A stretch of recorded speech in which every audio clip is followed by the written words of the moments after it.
Okay guys, what does New York City look like when you have $3,000 to spend for 2 days versus 700, hotels included? We're about to find out because I'm doing New York City both ways and obviously bringing you along, so let's go. I started the day checking into my hotel. I tell all my friends to stay here when they're visiting New York City and want something affordable, centrally located, and trendy. The rooms are tiny, but they're typically $300 and under, so you can't beat that. After settling in, I walked over to La Cabra for coffee. The spot is always packed, and for good reason. The coffee and pastries are so good. For breakfast, I went to Los Tacos #1 for a breakfast burrito and then headed to Washington Square Park to eat it.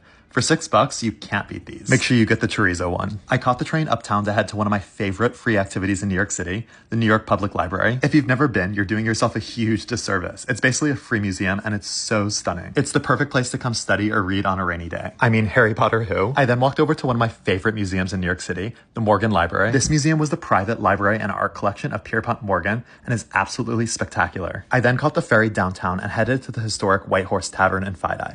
Almost all their beers are under $8, and the bar has so much history as it's been around since the mid-19th century. Definitely worth swinging by for a beer. When you're on a budget in New York City, the best spot for cheap eats is Chinatown. I went to truly a hole-in-the-wall spot underneath this abandoned strip mall, and to be honest, it was a little sketchy, but these buns were 1000% worth it. They were so tasty and flavorful and were so cheap. Make sure you bring cash because they don't take card, and come hungry because they're so filling. And yeah, it's definitely a little hard to find. I biked back to my hotel, the Walker Hotel, and yeah, that was the night. The next morning, I woke up and then headed to one of my favorite diners in the city, Golden Diner. They're known for their pancakes, but this egg sandwich with the hash brown on top is equally just as good. It's also cheaper. After breakfast, I hopped on a city bike and biked up the West Side Highway, one of my favorite cheap things to do in New York City on a nice day. I relaxed in Central Park for a bit at one of my favorite areas, Cherry Hill, before going to the Bethesda Terrace and then walking over to the Guggenheim for their Pay What You Wish Day that happens every Monday and Saturday from 4 to 5:30 p.m. The Guggenheim is such a New York City classic, and I love taking out-of-town friends here. For dinner, I walked around to find a slice near the Guggenheim. Well, this slice won't change your life. It's close to the museum and the perfect spot to get a cheap slice. And that's it, guys. The perfect 2 days in New York City for $700. Stay tuned for the next 2 days.